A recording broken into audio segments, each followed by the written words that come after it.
नमस्कार शेतकरी मित्रांनो, मी लक्ष्मण तायडे नेटसर्फकडून. आज आपण दिनांक 11/5/2026 रोजी तालुका जिल्हा जळगाव येथील कानसवाडे या गावामध्ये आपण आलेलो आहोत. शेतकऱ्यांचे नाव आहे जनार्दन लक्ष्मण कोळी, प्रॉपर कानसवाडे. यांना आपण स्टीमरिच बायो आणि शेत अशी औषधे दिलेली होती. पिकाचे नाव आहे पपई. आपण बघू शकताय तोपर्यंत पपई कशी आहे. आपण त्यांच्याकडे जाणारच आहोत. ही पपई आधी कशी होती आणि आपली औषधी दिल्यानंतर आता कशी आहे हे आपण त्यांच्याकडे जाणारच आहोत.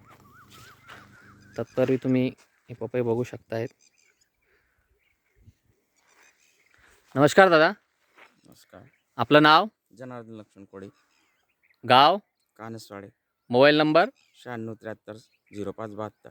हां, आपली आता नेटसर्फ कंपनीची औषधी देण्या अगोदर तुमची पपई कुठल्या स्थितीत होती हे जरा शेतकऱ्यांना सांगाल, आणि या औषधी दिल्यानंतर काय फरक जाणून आला ते पण शेतकऱ्यांना सांगलं तर बरं होईल.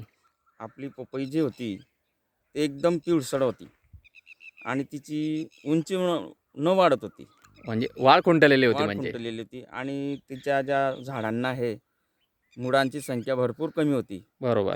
आपल्या औषधीमुळे मुळांची संख्या वाढल्याने आणि आपल्या पपईचं जे रोप आहे ते कमीत कमी आपण जे लावलेलं आहे कोकोपीट काय त्याला कोकोबटार, कोकोबटार याच्यावरती जाऊन आता कोकोपीट वगैरे. समजा 4 ते 5 इंचाचं उंची झालेली आहे.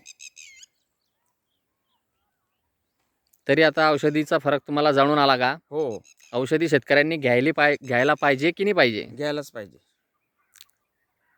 उन्हाचा ताण सहन होतोय की नाही आता? हो, तेच व्यवस्थित होते.